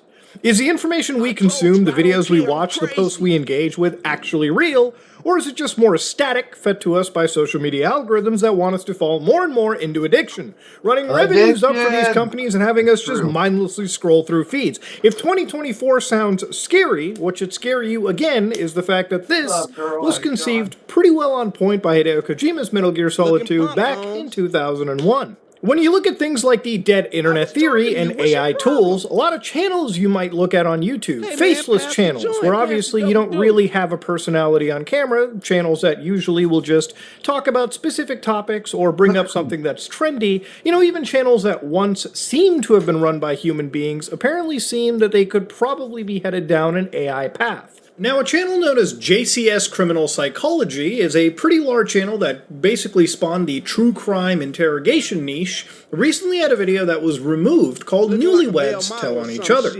Now, this is a 53-minute video, and the reason why it was removed was apparently, from what I understand, due to backlash regarding artificial intelligence. And it takes, effectively, anybody that knows anything about AI about maybe 5 seconds to really identify. So listen to this real quickly. Behold, the sacred union that unites two souls into a lifelong journey. On the 2nd of December of 2017, Amelia and Joshua got married. Yeah, the narration clearly has a cadence that doesn't really seem to belong to a human being. It's actually something that appears to be entirely generated via AI. Now the thing is, obviously the audience can tell this at the moment. But listen, artificial intelligence, like many technologies, is rapidly advancing. And we're going to get to a point where even when it comes to a lot of these faceless channels and them uploading onto the internet, it might reach a point where a year or 2 years from now, this cadence, this level of AI narration becomes good enough that most users may not actually be able to identify the difference. And the thing is, that's all you really need to when you're on the internet, is to be good enough, especially in fields like this. If the content is presentable and people just have it running in the background or just naturally engage with it, that's pretty much the future of content creation on the internet. And we might get to a point where videos like this may have less of a human involvement and more of a synthetic involvement as the years go on. Really, you have to look at every single video uploaded and wonder what mixture of it is going to actually be AI and what mixture of it is going to be human. But the real scary thing is as the years go on, there might actually be less human involvement when it comes to the content that we consume. The thing that's also wild too is if you are somebody that's wondering how far does this go, even games and open worlds may be generatable entirely through complete artificial intelligence. This is Genie 2, which is something that the DeepMind researchers over at Google actually ended up putting together, where you can generate these open worlds through actual prompts. Meaning that maybe in the future, if this gets good enough, games and game development might actually utilize more of this than human components, whether that be to pad out game length or assist in development. Now, it really is up to you if you're okay with that or not. But again, it's another showcase as to how most of the stuff we're going to be consuming in the future will probably just be synthetic. So Metal Gear Solid 2 is actually a game worth talking about in the context of all this, even if you've never touched a video game before, or you don't actually care about Metal Gear Solid in the first place. But of course, hopefully that changes and you at least give the game a try. Everything can so be before we built go by into it, I want to robots talk a little bit about Metal Gear media. and its history. Back in the days of the late 80s, with the actual first title in the franchise appearing on the MSX home computers. So automation and robotics is fine, outside of except Japan. It's a game that most Western players actually either have no idea it exists, or they've never taken the chance to actually play it. And unless you own a special edition of Metal Gear Solid 3, or you bought the Master Collection, or you have an HD collection, you really didn't have any real official way to play the game. Metal Gear was the first attempt by director Hideo Kojima at actually attempting a stealth game, and if you play it for even 20 minutes, you'll see how its actual gameplay DNA spreads even to the most recent releases in the franchise. Like a lot of games released early, it's not that this was a clever design, it's actually centered around a hardware limitation with the game system it launched on, the MSX. At the time, Metal Gear was a game that Hideo Kojima wanted to be kind of like an action title, but when it turned out the MSX could only handle a certain amount of characters on screen, surely not even enough for action gameplay, this massive performance issue caused Hideo Kojima to actually look at maybe making the game centered around something known as stealth action. Instead of fighting the enemies, avoiding them would actually be the big gameplay trope. So stealth action isn't even a genre that Metal Gear had invented. That game idea was invented all the way back in a game known as 005 from Sega's actual arcade lineup, specifically their research and development wing. You know all those vision cones you have to navigate with every single stealth game that's in the market these days? Yeah, all those actually ended up originating with this one arcade title. Even the cardboard boxes that Metal Gear would actually popularize made their first appearance in this actual arcade game. So while it's simplistic, it's actually a technical marvel at the time. It showed Sega's convert a game feature, where even the overworld technically could be considered the first hub world in any modern video game. So Kojima clearly took this concept and expanded it into a full game. And of course, ever since then, Metal Gear has become not just a small rinky-dink stealth action franchise, it's had a pretty stoic record over the years, and while it's pretty long dead since Metal Gear Solid 5 came out like 10 years ago at this point, yeah, it's a franchise that's kind of seeing a bit of a revival. Me, being somebody that complains about bad updates and re-releases, I talked a whole lot about how poor Konami handled the Metal Gear Solid Master Collection, and while a lot of that's fixed up, decently, there are future games that are coming out, like Metal Gear Solid 3's remake, which seems to be pretty awesome, if not very faithful to the original PS2 game. So however that turns out, maybe it could be a serious wake-up call for Konami to actually make more games in these franchises. I mean, they already hit it off with Silent Hill 2's remake. Let's actually get some new games, new blood into these franchises, even if the directors for these games, like Hideo Kojima, have pretty much long left. So Metal Gear MSX blends that stealth gameplay with a pretty early attempt at a narrative that only got more and more fleshed out as its direct sequel, Metal Gear 2 Solid Snake, ended up coming. If you played its sequel, you can actually see how much of Kojima, where they actually got the chance to update the visuals with more newer hardware at the time to resemble that gritty world he actually wants to bring.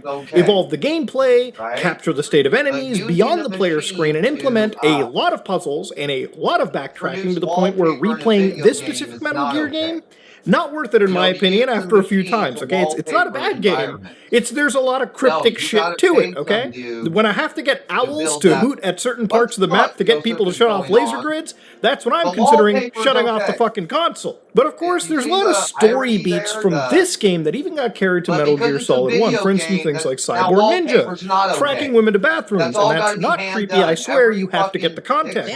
Using temperature to change the shape of a key, and even an elevator fight against multiple armed soldiers, okay? These are just a few of the tropes that made it all the way to the first Metal Gear Solid. But again, this would serve as direct inspirations between games. And until you touch Metal Gear Solid, which was really the first game when that the robot came for my job, that was then the it first got entry. serious. So being a PlayStation exclusive at the time, it did took full advantage, making a 3D world that built on top of the gameplay of that one MSX game.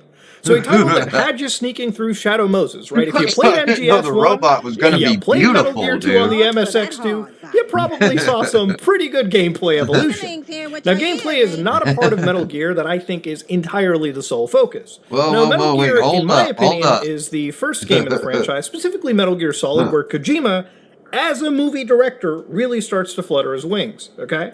Many people who don't play Metal Gear often refer to the whole franchise as one big long movie that you sometimes get to play around in. And honestly, you really can't blame them, okay? When you factor in that Metal Gear Solid 4's final cutscene has a runtime of like an hour and 50 minutes, and Death Stranding's ending, another IP that Kojima made, is actually over 2 hours. Kojima really loves long cutscenes, storytelling, making movies, and it's not that these cutscenes are bad, they're actually quite good.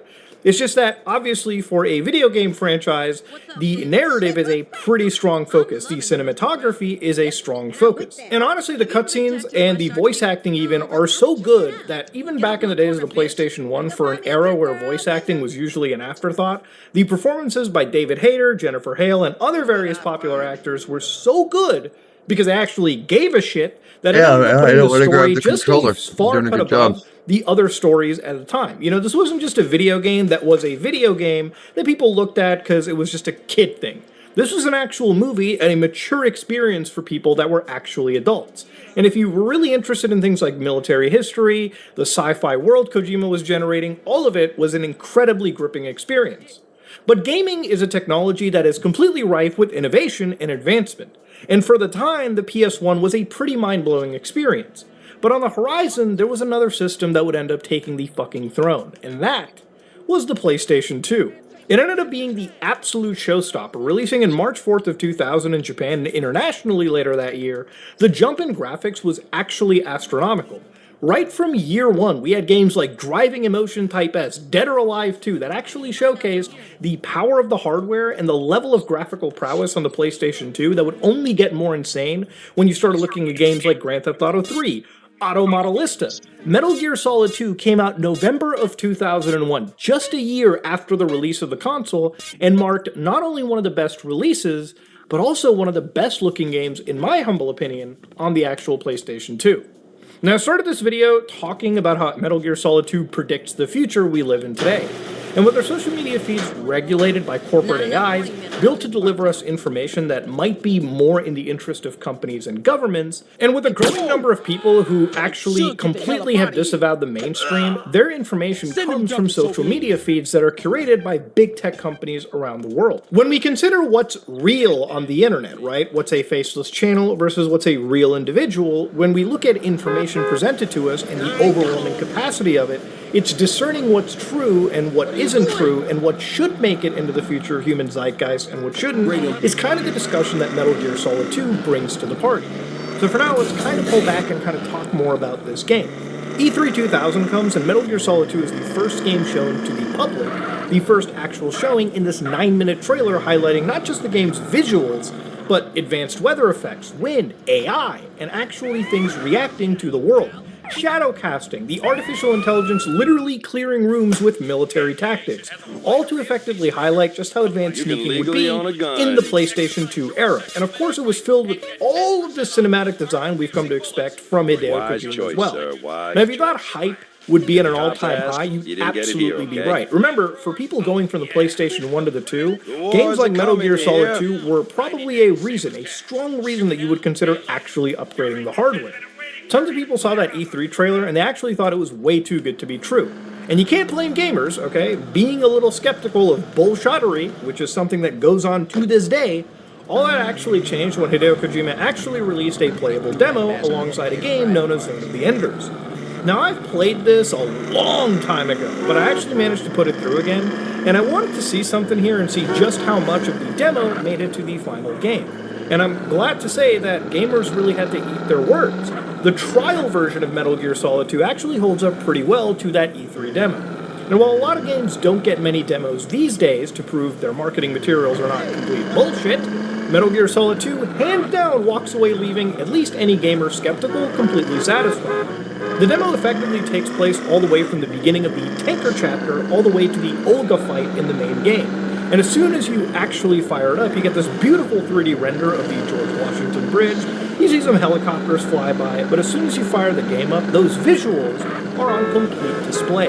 Nothing really feels like a downgrade into the final title. Nothing was overbuilt. Would have went the direction you were going. I don't know why you guys keep switching lanes in front of me, dude. And remember, this is the same company that brought Silent Hill 2 to the PlayStation 2 as well. So they were actually firing on pretty much every cylinder, using all the resources they had on display to push each of these games to their max zenith at the time.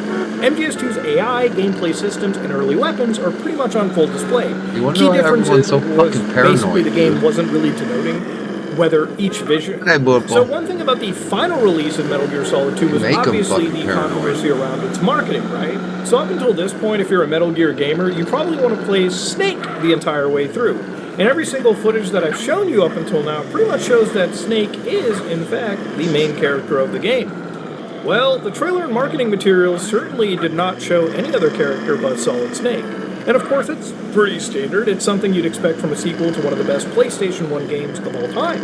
But when the game officially released, players found out there were two stories to be told.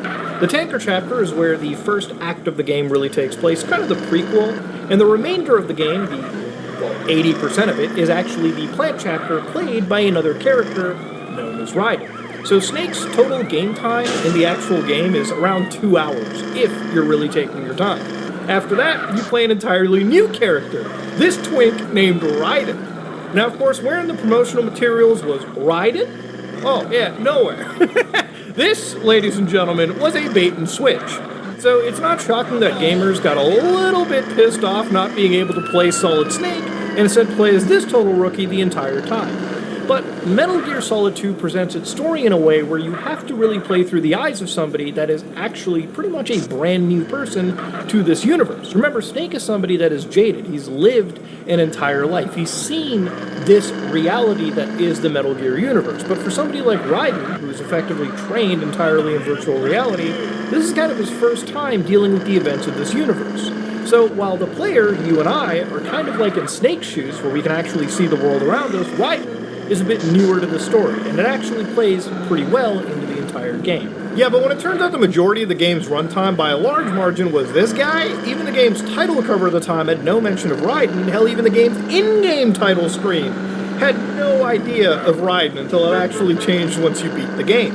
So one classic forum thread I found from back in 2002 actually had some pretty choice bangers. For instance, one of my favorite is, he looks gay. Yeah, Raiden sucks big sweaty balls. Beyond the homophobia, for sure, Raiden was absolutely one of the most controversial aspects of Metal Gear Solid 2. Remember, this was out of nowhere.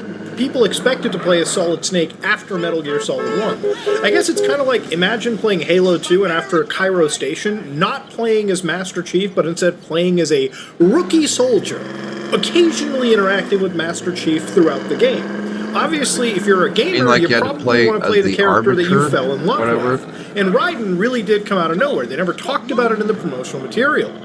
There's this one article that I found from November 2009 where they were talking about controversial games and dealing with fan backlash. And this is from, like, industry gamers, okay? So, again, reading into it, they basically said MGS2 has one of the most philosophical, existential, and postmodern plots in any game you'll play. But the more you go down into it, they say the worst reaction was for Raiden, taking the place of acclaimed Hero Solid Snake. For most of the game was a blonde, effeminate, and far less confident hero whose real name was Jack. So the reality of this is to get into this whole discussion without really spoiling the game at the moment, the way that I feel you have to understand Metal Gear Solid 2 is if you have prior knowledge of the series, meaning you played Metal Gear Solid 1 at least, but Raiden is a character that does not know anything in the actual universe, and his reactions and relationships with the various characters who actually do know about the previous stuff in the franchise, or they have previous story experience, or have been in the game longer, the veteran characters, that relationship and how it ties into AI control, how it ties into information control and conspiracies, and again, withholding information from even Raiden are really important things, okay? You have to play this game from the perspective of someone that has the knowledge of the previous stories, but the main character directly does not, and that really plays into the finale and the twist of the game. And to remind people, too, like, this display of Raiden was actually relatively popular in Japan because they matched, like, the stereotypical manga hero. But obviously for Western audiences, like, yeah, it definitely was a pretty hard sell. And that's one of the reasons why in MGS4 they decided to turn Raiden into a cybernetic ninja. And of course, Metal Gear Rising: Revengeance just goes even beyond that. And that's, again, the character development of Raiden, at least physically, right there. But that's pretty much the extent of what I'm keeping this at. When it comes to bait and switches, Kojima would do this later on with Metal Gear Solid 5. Ground Zeroes would have you play as Big Boss, and Phantom Pain would have you switch to a medic working for Snake's private army 9 years after the events of Ground Zeroes. Metal Gear Solid 5 would be split into two different versions. Ground Zeroes would have you play as Big Boss, and then Phantom Pain would have you wake up after a coma 9 years later, playing as a different character that used to work for Big Boss in the Ground Zero section of the game, or 9 years ago. Yeah, Kojima loves to fuck around with marketing materials and effectively obfuscate information. He's kind of like the M. Night Shyamalama ding-dong of game development. But aside from Raiden, Metal Gear Solid 2 was definitely a lot heavier with the cutscenes. Not only are they noticeably more in this game, but it often seems like every single screen transition you're going through has you put the controller down for like 10, 20 minutes just to watch the next cutscene in the game. Again, it's not that these cutscenes are bad, most of them are shot incredibly well. Motion capture work, voice acting, all of that holds up pretty well to this day. It's just the cutscene to gameplay ratio makes Metal Gear Solid 4 look more reasonably sane, and that game was pretty wild when it came to how much I had to put the controller down to witness movie time. A lot of the story towards the tail end would focus on concepts that went beyond the story's actual scope. And this game's story would touch upon things like the deep state and social media control. It was a profound title for 2001 to predict the current era of, technology. And again, the relationship we have with the government, with news, with all of these institutions, it would be insane. Now, for context, I played this in RPCS3. This is the way that I played the game. I emulated it all the way through. So for anybody wondering, is this game playable? Yes, I ran it up to 4K, ran like a dream. So if you're somebody on the PC side and you're wondering, is this franchise preserved? Absolutely. Now, you could play this game on the Master Collection, which is a totally fine way to play the game, as is the original PS3 HD Collection release, or if you're daring and totally a valid way to play it, on the original PS2 hardware as well. But generally, I think for most of you guys watching, you'll probably be able to pick up the game on Steam, which may or may not be on a sale. So the story is split into two chapters, Tanker Plant. Tanker has you playing as Solid Snake, who infiltrates into a U.S. Navy vessel disguised as a civilian ship. Now, immediately when you start off, the game is already a technical masterpiece. Jumping off the bridge, it is an absolute sight to behold. And of course, Snake is not completely stealthy here, even using stealth camo, because Ocelot, a character from the previous game, and one who turns out to be double, triple, quadruple agenting, basically throughout the entire franchise, catches an eye onto Snake. And of course, Snake isn't the only one sneaking on at this point, because the Marines on board are slowly getting killed by Russian mercenaries.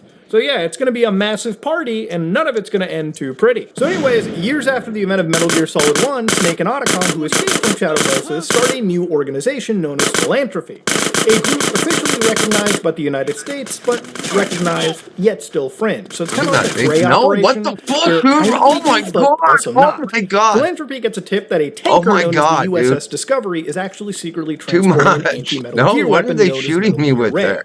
So at this moment in time, they're just kind of out to get an actual, like, you know, it's an intelligence gathering mission. They got to take a photo of it. One thing that the game touches upon is at the end of Metal Gear Solid 1, the Metal Gear information that was once classified by the US government was actually leaked out. So when those specifications came out, apparently every country in the world made their own version of Metal Gear. Some of them were good. Some of them obviously, you know, were pretty dog shit. And this kind of prompted the US military, at least from what is being described right now, to create an anti-Metal Gear. Because if everyone's got this crazy weapon, you got to be the first one that's able to counter it. And that's exactly what Snake and Otacon are here to at least uncover. Now, immediately as you're sneaking through the tanker chapter, one gameplay feature I kind of have to talk about that was a pretty big upgrade for me at the time was the fact that the AI was not a hive mind. See, in previous Metal Gear games, and, well, even the most recent one, Metal Gear Solid 5, if an enemy spots you, somehow every single fucking person on the base knows exactly where you are at any given moment. Well, that all changed with Metal Gear Solid 2. Usually if an enemy spots you, they might shoot you a little bit, retreat, and then go onto the radios to call in for actual backup. Now, you can actually stop them from calling in backup by shooting their radio or knocking them out. But if they start communications, Command definitely asks them, hey, what's up? And if they don't get a response, you trigger a cautionary state where people send in troops to basically make sure that things are completely kosher. It's an AI that I actually really enjoy, and it made its way all the way to like Metal Gear Solid 3, and it was a pretty good showcase of evolving stealth action gameplay at the time. You know, to the point where it feels more realistic than just one person spotting you, and somehow every single person surrounding you just knows exactly where you are. Even if you decide, I'm going to knock out every single person in a room, well, then what happens is Command calls in a spot check, and if nobody responds, congratulations, they're sending in a group of people to make sure nothing is fucked with. If you run into a room, the enemy may decide to clear it out Rainbow Six Siege style, checking every nook and cranny, vent, locker, whatever they think of. And it's probably mostly done completely static. Like, they probably designed a few of these clearing animations for rooms, but it helps, right? For immersion's sake, when you're actually sneaking through this facility, you know, as somebody in 2001, seeing AI do this was pretty banging awesome. And again, Kojima loves extra small details, like ice cubes melting, which again, is probably pretty simple, but the fact that they're going out to do this shows that they really want to make this game look far more immersive, and clearly more immersive than the previous titles that they worked on, which is very respectable. And the fact that this runs at 60 frames per second on the PlayStation 2 in the gameplay is also an amazing step up from the previous game too. It just makes it more playable. Anyways, Snake makes his way through the ship's bridge only to find Olga Gurlukovich, the daughter of the actual main leader, Sergei Gurlukovich. So here in the first real boss fight of the game, Metal Gear Solid 2, each boss has like 2 bars of health, a standard life bar. So for the first time, you could actually take on the enemies non-lethally, okay? And again, for this game, it wasn't really that big of a deal. You didn't start getting rewards until like later on. But yeah, this boss battle's pretty simple. You kind of have to knock her out given the fact that you only have a tranquilizer gun to begin with. But it's a pretty nice technical showcase, and it shows you just the kind of manipulation you can do on the battlefield by shooting lights out, getting rid of tarps, and again, analyzing how the enemy plays around and utilizing, you know, their confusion, their general situational awareness to your advantage. Upon defeating Olga, Snake has his photo taken by a Cypher UAV, and this comes into play later on, so just remember it. Snake then works his way deeper into the ship, fighting Russian mercenaries, until he comes across a group of Marines receiving a briefing from the commander, Scott Dolph. So this section of the game has you sneaking through room to room, narrowly avoiding detection by the Marines, where you have to use the new graphical features to kind of guide you through, which again, a lot of this does feed into the gameplay. Once you get to the final holding cell, you got to take 4 photographs of Metal Gear Ray, send them to Otacon, and this concludes the tanker chapter. Now, over here in this entire cutscene, what's wild too is a lot of big revelations get made. So through the end of this actual speech, what'll happen is like the Russians actually end up taking Scott Dolph hostage, the Marines get caught in this crossfire between Russian mercenaries, and of course, in this entire situation, Ocelot, surprise, surprise, working for somebody else, decides to actually take Metal Gear Ray for himself, leaving the Russian mercenaries and the Marines completely at the bottom of the ocean once he steals Metal Gear Ray. But it's not just stealing Metal Gear Ray that's the issue. 2 points that I would consider important to remember are obviously the fact that Scott Dolph mentions a group known as the Lolly Lule Lo. Yes, returned to the Patriots. The Lolly Lule Lo. Which of course comes into play much later in the game. But the reality is he's also infected, not Scott, but Ocelot's infected somehow through the actual severed hand of Liquid, who is acquired after having his hand clean sliced off by a cyborg ninja in Metal Gear Solid 1. Again, I feel like for the uninitiated in the series, when you actually like hear these kind of plot points, it sounds very weird. But trust me, this is a franchise you have to really play all the way through in order to get all of the wild, goofy references that come out of it. Trust me, this is a franchise that very much out of context can be confusing. But again, Metal Gear Ray gets stolen, the tanker sinks to the bottom of the ocean, and pretty much everyone on board, but Ocelot, obviously are dead. So that includes Snake for now, that includes pretty much anyone, that includes the Gorlukovich mercenaries, and of course the Marines. So what happens next is the plant chapter, and this is where I would say Metal Gear Solid 2 truly begins. So 2 years pass, and a new briefing is offered to a certain character known as Snake. A familiar voice you might recognize, known as Colonel Campbell from the previous game, gives this briefing where he says, after the fallout of the tanker incident, a massive ecological crisis caused the formation of a massive cleanup facility known as the Big Shell. It didn't take long for the government to put an oil fence around the whole mess. And then that massive offshore cleanup facility went up inside. The Big Shell. I hear the cleanup isn't quite over yet. It takes time. But in the meantime, the shell's become a landmark, a symbol of environmental protection. Calling teams Alpha and Bravo. Deploy at the Big Shell as scheduled. Approximately 6 hours ago, the Big Shell was seized by an armed group.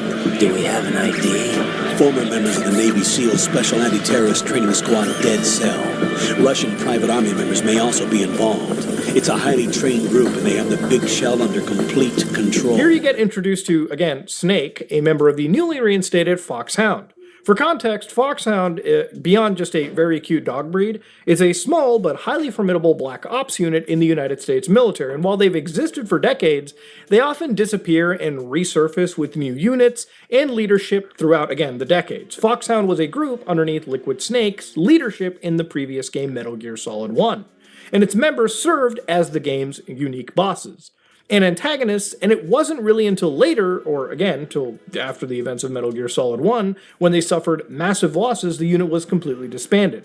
So now, Snake is part of this new unit all by himself. So Snake in Metal Gear Solid 2's plant segment turns out to again be Jack, or Raiden as we're going to refer to him. A new character into the franchise, and one whose training was literally only in virtual simulation. A far cry from soldiers trained in actual combat. When entering the plant chapter, the player gets a chance to enter the information into a computer terminal, and players are asked to provide a codename, birthday, and a nationality. Now these elements come into play later on, but these terminals are used to access and enable the radar on each strut of the Big Shell. Without touching any of these terminals, you lose a pretty important tool in detecting enemies in your arsenal, so it's advised you seek these out as soon as you can when you enter any new location on the Big Shell.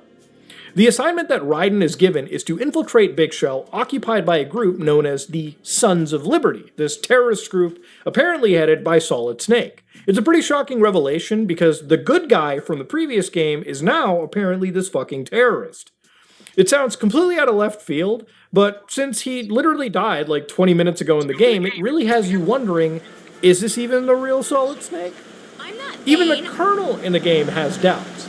But the group has the President of the United States under the custody, and it's up to Raiden to help liberate him and ensure his safety. and here we get treated to more of the visual splendor that is Metal Gear Solid 2. We come across new gameplay, for instance, now you can hang off ledges. And you don't just hang off ledges, you can also work out to level up your grip in the game so that you can hang on ledges for even longer. This doesn't really have a crazy boon to gameplay, it's just extra stuff that they add for the sake of, immersion, I guess, in a video game. Look at Big Shell real carefully, you'll probably notice that it looks a lot similar to Mother Base from Metal Gear Solid 5. And yeah, the general idea is the same. These are two big cores that are surrounded by various support struts, and that's really the game's world that you're going to be navigating around in. Instead of a linear experience, like something like Metal Gear Solid 1, you finally get to have some choice in how you navigate around Big Shell, or you tackle each single objective the game is going to give you. So as you enter the area, Colonel will let you know that SEAL Team 10 has actually entered, and they're engaging with the terrorists. Raiden sneaks towards Strut B to encounter one of the SEAL teams slain. And these SEALs appear to be taken out of a pretty acrobatic assassin. This guy is revealed to be Vamp. Now again, Vamp is somebody that I talked about in Metal Gear Solid 4, and people wondering, is this a vampire? To be honest, I have no idea. Okay, he's athletic, drinks blood, covered in nanomachines, alright? One of these things might not be exclusive to the entire lore, but what we do know is he is a member of a group known as Dead Cell. So if you're wondering about him being a real vampire, again, I just want you to kind of take some of these wild story elements of Metal Gear and just sort of swallow the pill, okay? Just get used to it a little bit. Raiden investigates the carnage and almost gets tapped by Vamp, only to be rescued by another SEAL who drops just in time. Both Raiden and the SEAL fight off Vamp, only to have him escape for more pressing concerns. This SEAL reveals himself to be Iroquois Pliskin. So again, this is kind of a nod to Snake Plissken from like Escape from LA, which I believe is what Snake is literally based off of. But obviously, the player, you and I, know that this is Solid Snake, just under an assumed name. But for Raiden, he really has no idea. Remember, Raiden doesn't know anything. You giving me? So for him, this guy is Iroquois Pliskin. He has no idea this is Snake. So again, for all of this to work, the knowledge really resides with us. For Raiden, this is just an experience in a situation he's clearly tossed into. Remember, Raiden's only connection to any understanding of this world is through Campbell and his assist, who's Rosemary. Who, by the way, I haven't really talked about, is his girlfriend, also his save contact in the game. I don't know why, they had to include his girlfriend in. To be honest with you, she's more of a psychological assist. I would talk more about her, but I usually just skip every single thing she says in the game just to get past, because most of it is just kind of like meaningless fodder into the game for no real turn the front of your car all the way around, dude. So anyways, after the whole aftermath, Pliskin, really likes doing fuck it, it's Solid Snake, okay? You don't like it. Takes a look at Raiden and asks if he's actually Foxhound, because he kind of recognizes the suit a little bit. Only to tell Raiden that it was actually disbanded a long time ago. Raiden tells Snake he's part of the Army's Force 21 Trials, a unit that was trained entirely on VR simulation. Now the game plays this montage of VR gameplay from MGS1, which basically has me believing that if you played the VR missions, you were effectively playing the prequel or Raiden's training, and that's just my headcanon. At this point, SEAL Team 10 is effectively nearly dead, and the only sole survivor they have is Snake. It's effectively up to Raiden to take care of the rest of the mission, rescue the President, and prevent the terrorists from escalating the situation even further. It's revealed that among the dead is a Navy captain with a briefcase once attached. Snake reveals that the assailant, Vamp, again, is part of this unit known as Dead Cell. It's a special forces group made by the previous president of the United States, who also, by the way, turned out to be one of the Snake clones. Car time. The whole universe is wild. But Dead Cell is effectively an opposing forces anti-terrorist training group for, again, special forces to fight against before they go up to the real thing. It's supposed to be as close to an actual terrorist group that you can use for training without the actual terrorism. But of course the unit would launch unannounced just to give shock training courses, and of course after they had leadership struggles, apparently they went rogue, even to the point where they attacked the US allies. No, you fucking lying piece of shit, I was running my ass off. Snake reveals how did you not throw that grenade, dude? His name because he literally had died years ago. But Raiden doesn't know this. Remember, he's talking to Iroquois Pliskin. Why did you not throw the fucking grenade, dude? At the BC connecting bridge. And over here, the SEALs engage another member no, of it just kills. It fucking kills. There's a cop there. Bullets. Don't throw the grenade. Any explosive that ends up in her midst is mysteriously disabled. Dude. Any explosive that ends up in her midst is mysteriously disabled to her fortune. Haha.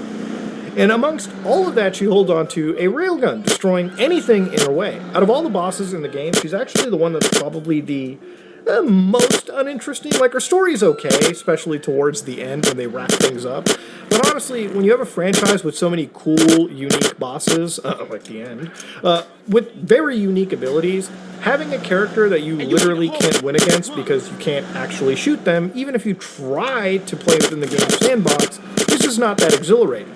So with the SEALs unable to hit her, Vamp shows up grabbing an unconscious president and a briefcase and heads deeper into the strut. And then she decides to kill off the last SEAL team with a railgun, effectively putting the US Special Forces out of play.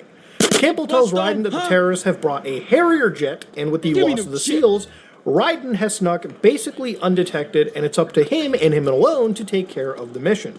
Campbell says beyond the risk of the president, if these struts are destroyed, the spillage that can occur will cause a major disaster. Campbell tells Raiden that the bombs have been planted, and Raiden needs to defuse them with the help of a bomb defusal expert brought on board by the military. So Raiden concludes the call and asking some questions about Dead Cell, to which the colonel basically says, dumbass, we've got a serious situation, you better meet the bomb expert, and hangs up the call, and it's up to you to find this expert at Strut C. So when you get to Strut C, you find Peter Stillman, a bomb defusal consultant hiding in a kitchen pantry. Now at first glance he looks disabled, but it turns out he's actually faking it a little bit, but it's not really the whole focus of the story. Snake also shows up, and it turns out the bombs have been planted all over each node, surrounding the first main strut of Big Shell. So Snake reveals that Peter Stillman is the guy to help defuse bombs. But the real reason for Peter actually showing up here is that one of the members of Dead Cell, Fat Man, is actually one of his own students, which makes his whole situation just a whole lot more personal. Apparently Fat Man also, get this, built an atomic bomb at the age of 10. And I love how they gloss over this fact as if it didn't cost my private military company in 1984 hundreds of thousands of GMP to do the same. Yes, building nuclear weapons is in fact a gameplay feature in Metal Gear. I just wanted to throw that blurb in because it's insanity. But Stillman points out that he hasn't seen either Snake or Raiden before. Now Raiden can understand, I can understand here, but why he hasn't seen Snake, who's apparently part of the SEAL team, is a little bit weird, and it's one of those things where even Stillman tells you to look closer into Snake. Now, Snake at some point starts mentioning things like "Who dares win," which is a British SAS motto, not a U.S. Navy. Stillman also points out that Snake's headphones are more for operators giving orders off of the combat zone in the command post, as well as the SEALs usually keeping officers like Snake off of the site as well. So Stillman reveals that another civilian, an engineer, also came on board. And in the cutscene, if you played Metal Gear Solid 1, it appears to be Otacon, which again is Snake's partner and the former engineer on Shadow Moses. So Raiden contacts the colonel, asks about the civilian engineer, and even the colonel has no idea. Hey, these are just irregularities. So anyways, they think maybe it's the SEALs who did it. Anyways, the point is, Stillman then tells you that the bombs you can't actually defuse. Instead, he gives you this coolant spray that helps you freeze the bomb for around 24 hours. I gotta maintain this fucking relationship. And clear them up once. How many hours of gameplay do I gotta maintain this relationship and then go do gameplay? I'm not real fucking keen on. You can display a little fog on the actual display. And in your radar display, you go to this fog, you go into first-person mode, you find a bomb, and you then freeze it. You do this around, get an idea of how the big shell is laid out, do a little bit of tracking, pick up some new items. This is, again, the first real objective of the game. So around Strut E, when you're defusing a bomb, you come across another character on the big shell. Remember Olga? Yeah, she's alive, and she's leading the mercenaries on the field. Here she's discussing a cyborg ninja, something you'd remember if you played Metal Gear Solid 1. Now at this moment in time, a lot of the story beats from MGS1 will start to appear in some way in Metal Gear Solid 2. And it's not the player going crazy, it's just that you will develop a lot of deja vu if you played MGS1 and then just immediately started 2 right after. It's just part of the game and something that we'll touch upon later when we're discussing reality. I mean, the fact that we have Colonel Campbell in our ears talking doesn't help quell any of these similarities from showing up, but having my character